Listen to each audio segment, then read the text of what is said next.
जय हिंद दोस्तों, मैं अर्जुन सिंह आपका स्वागत करता हूं हमारे यूट्यूब चैनल की आप सबसे जुड़ी वन में। तो आज हम बात करने वाले हैं प्रायद्वीपीय भारत के बारे में कि प्रायद्वीपीय भारत के पठार, उसके बारे में हम चर्चा करने वाले हैं। तो देखते हैं कि क्या है भारत के प्रायद्वीप। देखो, जो भारत का प्रायद्वीपीय पठार है, अगर हम बात करें तो इसकी उत्पत्ति कैसे हुई। अगर यहाँ हम बात करना स्टार्ट करें कि भारत के प्रायद्वीप की जो उत्पत्ति हुई है वो किस प्रकार से हुई है, तो देखो हम बात आज करने वाले हैं भारत का प्रायद्वीपीय पठार। तो भारत का प्रायद्वीपीय पठार, ठीक है ना। तो भारत के प्रायद्वीपीय पठार की उत्पत्ति किस प्रकार से होती है। देखो, एक था सबसे पहले क्या था कि जो संपूर्ण महाद्वीप थे वो एक जगह एकत्रित थे। सभी महाद्वीप थे वो एक ही में सम्मिलित थे। उसे कहा जाता था पैंजिया महाद्वीप। पैंजिया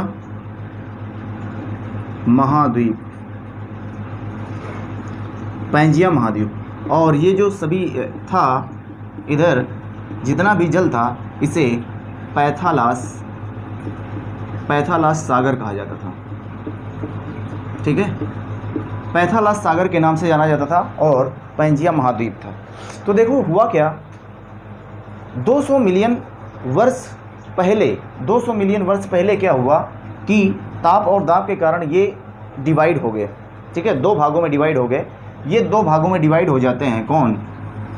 पैंजिया महाद्वीप दो भागों में डिवाइड हो गया, ठीक है। ये है कि ये तो सागर है, ये तो टोटल सागर है जो कि पैथालास सागर है, और ये दो भागों में डिवाइड हो गया। एक तरफ हो गया जो पैंजिया सागर पैंजिया महाद्वीप दो भागों में डिवाइड हो गया। एक को कहते थे अंगारा लैंड और दूसरा हो गया गोंडवाना लैंड। दूसरा किसमें बढ़ गया? अंगारा लैंड पहला, और दूसरा बढ़ गया गोंडवाना लैंड में, ठीक है। तो ये गोंडवाना लैंड और अंगारा लैंड में इनका डिवाइडेशन हो गया। तो अब इसके अंतर्गत कौन कौन से आ जाते हैं, जैसे कि ये जो अंगारा लैंड था, इसमें जब महाद्वीप बने तो इसमें फिर इसके बाद 120 मिलियन वर्ष बाद, ये 200 मिलियन वर्ष बाद की बात है, 200 मिलियन वर्ष पहले की बात है। मिलियन वर्ष पहले ये घटना हुई, ठीक है ना। इसके बाद 120 मिलियन वर्ष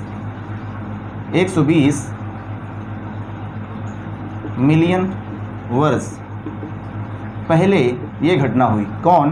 कि ये जो अंगारा लैंड जो ऊपरी भाग था इसको बोलते थे अंगारा लैंड। इसमें कौन कौन से आ जाते थे? तो उत्तरी अमेरिका आ जाता था, और यूरोप और एशिया वाला क्षेत्र जिसे लारेशिया के नाम से जाना जाता था, ठीक है ना। और इसमें आ जाते थे। इसके बाद अगर दूसरी बात करें तो ये उत्तरी अमेरिका इधर आ जाता था। दक्षिणी अमेरिका, ये तो उत्तरी अमेरिका हो गया, उत्तरी अमेरिका, और इधर दक्षिणी अमेरिका, ठीक है ना। और इधर हो गया यूरोप, और इधर हो गया एशिया, जिसे यूरेशिया या लारेशिया के नाम से जाना जाता था। इसके बाद इधर हो गया अफ्रीका महाद्वीप, ये अफ्रीका महाद्वीप था। और इधर आगे चल करके इसमें क्या हुआ, ये अफ्रीका महाद्वीप का ही भाग था। अभी हम क्या बता रहे हैं कि जो प्रायद्वीपीय भारत है उसकी बात करने वाले हैं। तो इंडिया इसी का भाग था। तो ये टूटकर आगे जा करके यहाँ पर मिल जाता है एशिया या अंगारा लैंड वाले भाग में। तो ये गोंडवाना लैंड का भाग था। कुछ समय बाद, कुछ मिलियन वर्ष बाद क्या हुआ कि ये जो गोंडवाना लैंड का भाग था जो इंडिया, वो भारत जो था वो अंगारा लैंड में जा करके मिल गया, ठीक। तो क्या हुआ कि ये आगे जो ये भारत था, यहाँ पर जाकर के गोंडवाना लैंड का जो भाग है वो जाकर के अंगारा लैंड में मिल जाता है, टकरा जाता है, ठीक है। तो उसी से हमारे वलन के कारण, यहाँ पर पहले क्या था, यहाँ पर जो था पहले इधर से आने वाली नदियाँ थीं जो एशिया से, और इधर से जाने वाली नदियाँ जो थी, तो यहाँ पर पहले जो था तो सागर बना था जिसे टेथिस सागर के नाम से जाना जाता था। जिसे टेथिस सागर के नाम से पहले जाना जाता था, जहाँ पर वर्तमान में आज हिमालय पर्वत है। तो वो किसके कारण? इस प्लेट विवर्तनी सिद्धांत के कारण क्या हुआ, इसमें आपस में प्लेटें यूरेशियन और आर्कियन के प्लेटों के मिलने से क्या हुआ, इसमें वलन उत्पन्न हुआ। वलन के कारण हिमालय पर्वत का निर्माण हो गया जो टेथिस सागर में था। ठीक है, उसका जो मलबा बचा आगे उत्तर भारत का मैदान का निर्माण करता है, उसके बारे में हम आगे बताने का प्रयास करेंगे। ठीक है, तो देखिए ये था मेडागास्कर, और इसी से आगे टूट करके ऑस्ट्रेलिया का निर्माण हो गया, इधर अंटार्कटिका का निर्माण हो गया। ठीक है, तो ये था आपका कैसे इसका निर्माण हो रहा है, प्रायद्वीपीय भारत के पठारों का निर्माण कैसे हो रहा है। तो देखो सबसे पहले अभी बात करते हैं किसकी, प्रायद्वीपीय भारत के पठारों की, तो इसकी चर्चा करते हैं। चलो इसका स्क्रीनशॉट ले सकते हो। इसके बाद अब हम बात करते हैं कि अभी तो इसकी उत्पत्ति के बारे में हमने बताया कि मतलब प्रायद्वीपीय भारत की पठारों की उत्पत्ति किस प्रकार से हुई है। तो ये गोंडवाना सबसे पुरानी भूमि पूछ लिया जाता है, भारत की सबसे जो पुरानी भूमि है वो प्रायद्वीपीय पठार की है। ठीक है, प्रायद्वीपीय पठार की सबसे पुरानी भूमि है जिसे गोंडवाना लैंड का भाग माना जाता है। ठीक है, तो गोंडवाना लैंड का भाग थी। देखिए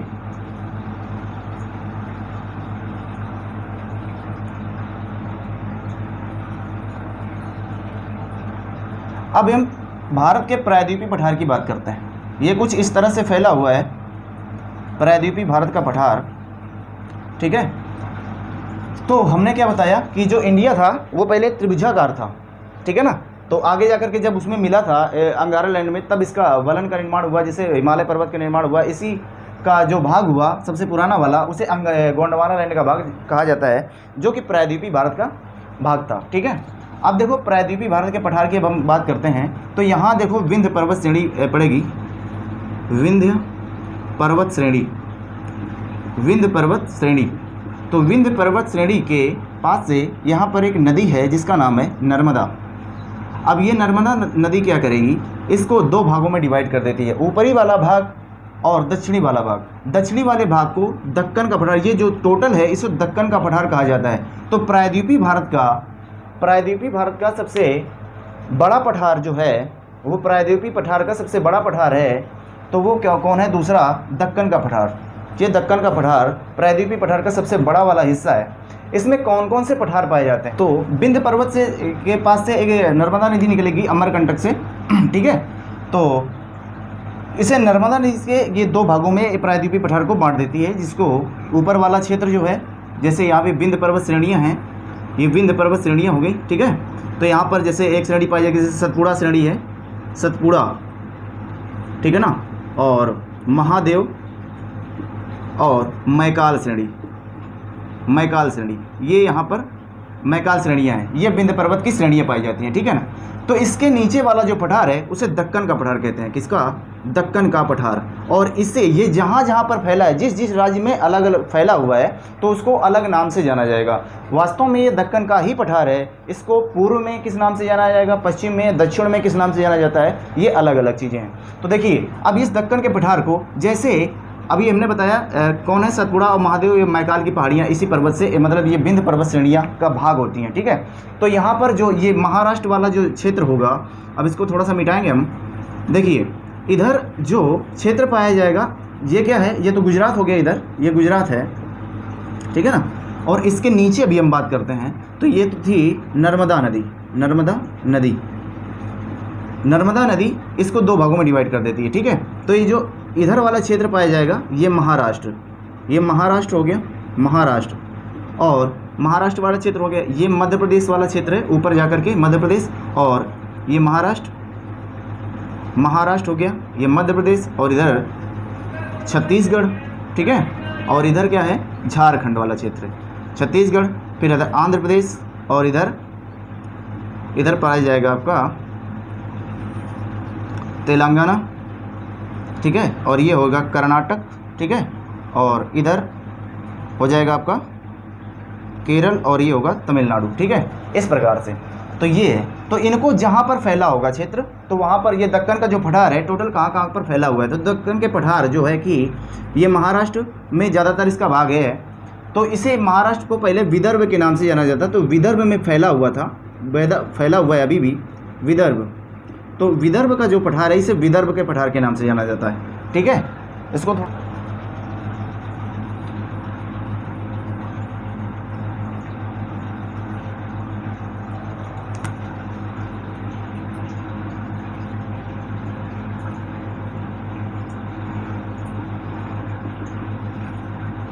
ठीक है, तो यहाँ पर पाया जाएगा कौन, विदर्भ का पठार, विदर्भ या महाराष्ट्र का पठार। ठीक है, और इससे इसके नीचे ये दक्कन का ही पठार है टोटल, तो इसके नीचे कौन सा पाया जाएगा, इधर पाया जाएगा कर्नाटक या धारवाड़ का पठार, कर्नाटक या धारवाड़ का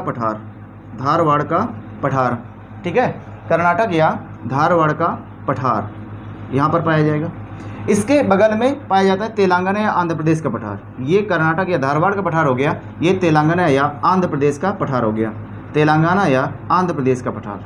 तो इसे तेलंगाना या आंध्र प्रदेश का सरकार, आंध्र का पठार के नाम से जाना जाता है। तो सबसे ज़्यादा यहाँ पर प्रश्न बनते हैं, दक्कन के पठार में कौन सा पठार है जिसमें सबसे ज़्यादा खनिज पदार्थ उत्पन्न होते हैं, खनिज पदार्थों का भंडार है।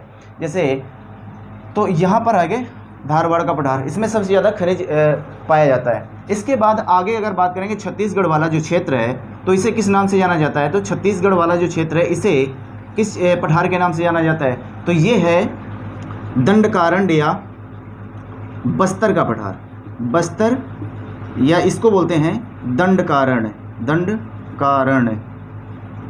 का पठार, दंडकारण्य या बस्तर का पठार के नाम से इसे जाना जाता है, ठीक है, दंडकारण्य या बस्तर के पठार के नाम से जाना जाता है। इसके बाद ये जो दंडकारण्य या बस्तर का पठार हो गया, इसके बाद ये झारखंड पर जो पड़ेगा, झारखंड वाला क्षेत्र, उसको बोला जाता है किस पठार के नाम से, इसे जाना जाता है छोटा नागपुर का पठार, छोटा नागपुर का पठार, छोटे नागपुर के पठार के नाम से इसे जाना जाता है, जो छत्तीसगढ़ में विस्तृत है, ठीक है। तो हमने क्या बताया, ये है बस्तर का पठार, और इधर झारखंड में पाया जाएगा छोटा नागपुर का पठार, छत्तीसगढ़ में पाया जाएगा, और इन्हें पूर्वी पठार के नाम से भी जाना जाता है, जैसे छोटा नागपुर का पठार या बस्तर का पठार, ठीक है, इन्हें पूर्वी पठार के नाम से भी जाना जाता है। और इधर दक्षिणी पठार या उत्तर दक्षिण पठार के नाम से जाना जाता है, धारवाड़ का या कर्नाटक का पठार या तेलंगाना का पठार, ठीक है ना, या दक्षिणी दक्कन का पठार या उत्तरी दक्कन का पठार। तो उत्तरी दक्कन के पठार में आ जाएगा विदर्भ या महाराष्ट्र का पठार, ठीक है। अब आगे हम बात करते हैं, इस विंध्य पर्वत श्रृंखला से ऊपर जो पाया जाता है, ऊपर जो पाया जाएगा इस विंध्य पर्वत श्रृंखला से ऊपर, तो ये है कौन, इसे कहा जाता है, ये विंध्य पर्वत श्रृंखला हो गई, इसके ऊपर पाया जाएगा कौन सा, बुंदेलखंड का पठार, बुंदेलखंड का पठार, खंड का पठार। और इसी के बगल में बुंदेलखंड और छोटा नागपुर के बगल में पाया जाता है, जिसका नाम है, ये पठार है, तो इसका नाम है कौन, इसे कहा जाता है बघेलखंड का पठार, बघेलखंड का पठार, बघेलखंड का पठार के नाम से इसे जाना जाता है, ठीक है। तो बुंदेलखंड विंध्य पर्वत श्रृंखला से ऊपर बुंदेलखंड का पठार, और उसके बगल में बघेलखंड का पठार, जो कि छोटा नागपुर और बुंदेलखंड के पठार के मध्य में पाया जाता है, इसे बघेलखंड का पठार के नाम से जाना जाता है। और इसी पर्वत श्रृंखला के बगल में जो गुजरात और महाराष्ट्र या मध्य प्रदेश से लगा हुआ है, जिसे मालवा का पठार कहते हैं, जो कि मालवा का पठार, इसे बोला जाता है मालवा के पठार के नाम से जानते हैं, ठीक है। अब इसी गुजरात से ऊपर और राजस्थान में एक पाया जाता है मेवाड़ का पठार। तो मेवाड़ का पठार कहाँ पर पाया जाता है, गुजरात और राजस्थान या मध्य प्रदेश के सटा हुआ, जिसे मेवाड़ का पठार कहते हैं, जो कि राजस्थान में पाया जाता है। इसे विस्तृत हैं, जो कि मेन जो पाए जाते हैं, जैसे राजस्थान वाले क्षेत्र में पाया जाता है मेवाड़ का पठार। और इसी से लेकर के यहाँ पर एक पर्वत श्रृंखला पाई जाती है, जो राजस्थान से लेकर के दिल्ली तक फैली हुई है, उसे पर कहते हैं अरावली पर्वत श्रृंखला। ये अरावली पर्वत श्रृंखला यहाँ पर फैली हुई है, जिसे, तो देखो आगे अब हम बात करने वाले में हमने क्या बताया, ये इधर हो गया अरावली पर्वत से नीचे मेवाड़ का पठार, जो कि राजस्थान में पाया जाता है। इसके बाद ये मध्य प्रदेश में सटा हुआ और गुजरात से लगा हुआ ये मालवा का पठार, जो विंध्य पर्वत श्रृंखला से के बगल में पाया जाता है, ये है विंध्य पर्वत श्रृंखला, ठीक है। ये नर्मदा नदी से ऊपर विंध्य पर्वत श्रृंखला, और विंध्य पर्वत श्रृंखला के बगल में मालवा का पठार, इसके दाहिने साइड में बघेलखंड का पठार, इसके ऊपरी साइड में बुंदेलखंड का पठार। इसके बाद झारखंड में छोटा नागपुर का पठार। छोटा नागपुर का पठार किसके लिए फेमस है, तो यहाँ पर सिंह भूमि, जैसे कोयला सबसे ज़्यादा उत्पादन होता है, खनिज पदार्थ और कोयला का सबसे ज़्यादा उत्पादन होता है छोटा नागपुर के पठार, जो कि झारखंड में पाया जाता है। इसके बाद ये जो बस्तर का पठार पड़ता है, बस्तर का पठार, इसे दंडकारण्य पठार के नाम से जाना जाता है, जिसे पूर्वी पठार भी कहते हैं, दक्कन का पूर्वी पठार, ठीक है। इसके बाद ये जो नीचे वाला क्षेत्र है, नर्मदा नदी से नीचे वाला क्षेत्र, उसे दक्कन के पठार के नाम से जाना जाता है। ये दक्कन का पठार हमने बताया टोटल दक्कन का पठार है, जो कि नर्मदा नदी से नीचे है, तो इसे महाराष्ट्र वाले क्षेत्र में इसे विदर्भ या महाराष्ट्र के पठार के नाम से जाना जाता है, जो कि महाराष्ट्र के पूर्वी भाग में फैला हुआ है। इसके बाद जो ये क्षेत्र बचता है, जैसे ये विदर्भ का पठार मान लीजिए हो गया, तो टोटल जो क्षेत्र यहाँ पर बचेगा तो इसे दक्कन का पठार के नाम से ही जाना जाता है। इसके बाद यहाँ पर होता है जो पश्चिमी घाट की श्रेणियाँ हैं, जिसे पश्चिमी घाट के नाम से जाना जाता है, इसको हम बाद में बताएंगे। इसके बाद ये पूर्वी घाट है, ठीक है, तो ये पूर्वी घाट हो गया, ये पश्चिमी घाट हो गया। हमने बताया कि ये दक्कन का पठार है, तो यहाँ पर महाराष्ट्र में जो पठार पाया गया तो उसे किस नाम से जाना जाता है, ये विदर्भ या महाराष्ट्र के पठार के नाम से, और दक्षिण में उसे कर्नाटक या कर्नाटक में जो पाया गया उसे कर्नाटक या धारवाड़ के पठार के नाम से जाना जाता है, ठीक है। तो हमने ये बताया। देखो ये आगे हम बात करते हैं कि इसी के आगे इसको मिटाएंगे, ठीक है। इसके बाद हम बात करते हैं कि इसके बाद ये जो पठार हैं और कहाँ पर पाए गए, तो इसे एक पठार जहाँ पर पाया गया जिसे मेघालय का पठार भी कहते हैं, ठीक है। तो मेघालय में पठार पाया जाएगा, उसे मेघालय पठार के नाम से जाना जाता है। मेघालय या शिलांग का पठार भी बोल दिया जाता है।